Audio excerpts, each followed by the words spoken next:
Le cri d'un prophète en Israël, Emmanuel Levin, Judaïsme contre sionisme, troisième partie Dieu ou l'État, chapitre 2, l'État d'Israël concurrence le Christ.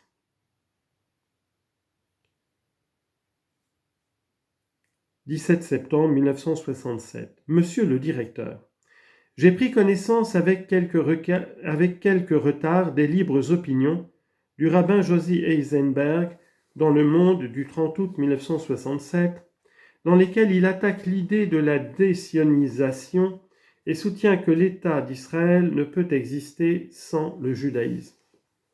Dans un autre article publié dans vos colonnes, Le Monde du 26 mai 1967, sous le titre « Israël en 19 où la foi et les signes », il avait défendu le thème corollaire, non seulement l'existence de l'État d'Israël se confond avec l'existence du peuple juif, comme le croit la foule des pro-israéliens, mais de plus, comme le pensent les sionistes religieux, c'est un événement de caractère messianique. Le rabbin Eisenberg parle de signes de Dieu et de miracles. C'est pour le judaïsme la réalisation de la plupart de ses espérances, dit-il, en même temps qu'une éclatante confirmation de ses conceptions théologiques les plus spécifiques. Bref, un judaïsme sans État d'Israël serait comme un christianisme sans Christ, autant dire inexistant. L'État d'Israël est pour les Juifs ce qu'est Jésus pour les chrétiens, l'accomplissement des Écritures. C'est par lui que le spirituel doit s'incarner dans le temporel.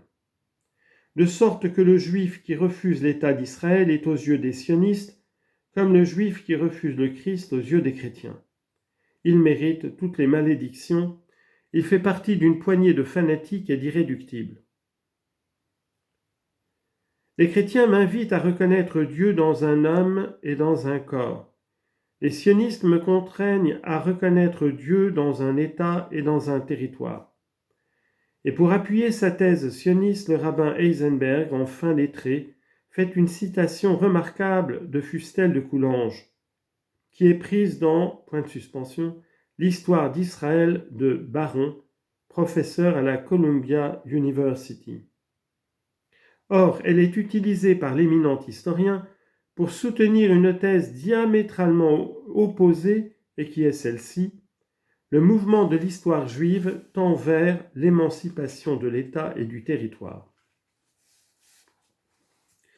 Le trait le plus frappant de l'histoire et de la religion juive, écrit Fustel de Coulanges, semble être le contraste entre la nationalité et l'État. Les Juifs ne possédèrent en propre d'État que pendant une période relativement courte.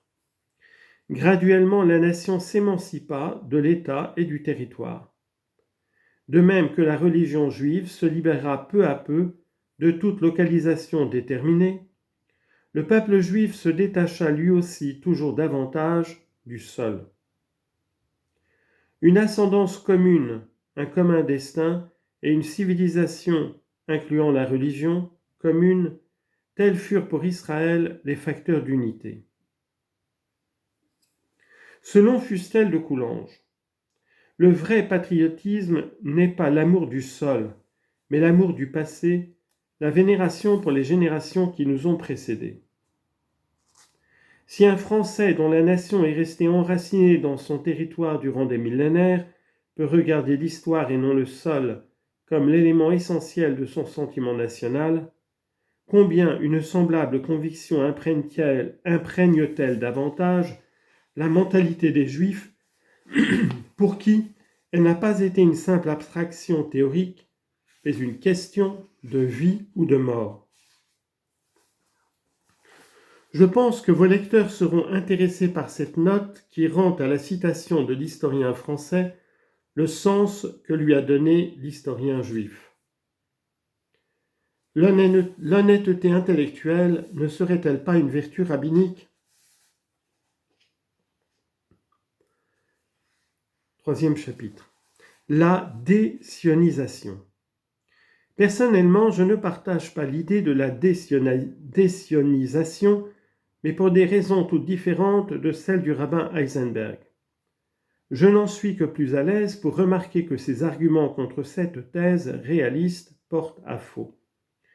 La désionisation n'a pas pour but de priver les Juifs israéliens de leur patrimoine religieux, mais de faire de l'État d'Israël un État réellement démocratique, ce qu'il ne peut être qu'en devenant cananéen. Tout État laïque n'est pas obligatoirement anti-religieux. Le pays dans lequel vit et œuvre le rabbin Heisenberg en témoigne. La France, en devenant laïque, n'a pas privé ses citoyens chrétiens de leur patrimoine spirituel, pas plus qu'elle ne l'a retiré à ses minorités religieuses. Faut-il rappeler que, loin de s'amoindrir, le patrimoine du judaïsme s'est considérablement enrichi en France. Elle est le pays de Rachi, sans lequel le Talmud serait incompréhensible. Et d'après Gershom Scholem, la Kabbale est née en Provence. L'histoire montre que la religion se dégrade et se perd dans des formes aberrantes et tyranniques quand elle s'étatise. Les Juifs en ont été trop souvent les premières victimes, et on s'attendrait qu'ils soient les derniers à prôner le mariage contre nature de la religion et de l'État. Au contraire, quand la religion s'émancipe de l'État, elle retrouve son caractère humain qui constitue sa marque divine, et elle devient une force de libération et l'espoir des masses opprimées. Les États oppresseurs la redoutent plus que des armées.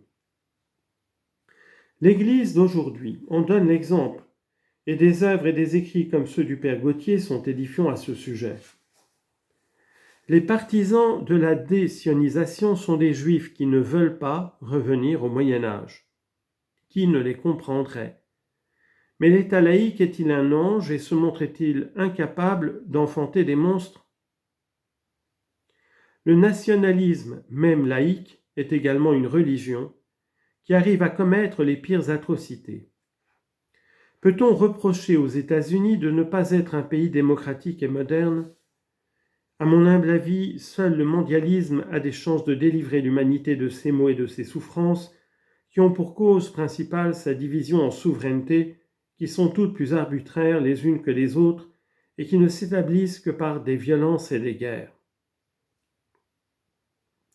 On comprend que celle qui existe depuis toujours ne puisse s'effacer du jour au lendemain et demande un délai pour se fondre dans une communauté continentale en attendant de le faire dans la communauté mondiale. Mais en créer une nouvelle alors que tout s'y opposait, c'est réaliser un miracle dont on ne voit pas bien l'utilité pour la survie de l'humanité malade. C'est ne pas avoir pitié d'elle et vouloir sa fin, ou du moins la précipiter. Car l'humanité elle aussi a le droit à l'existence, et aucun peuple, fût-il élu, n'a le droit de la menacer par un nationalisme exacerbé à la mode de l'Europe et du XIXe siècle, qui se donne libre cours dans une des parties les plus dangereuses et les plus explosives de l'humanité.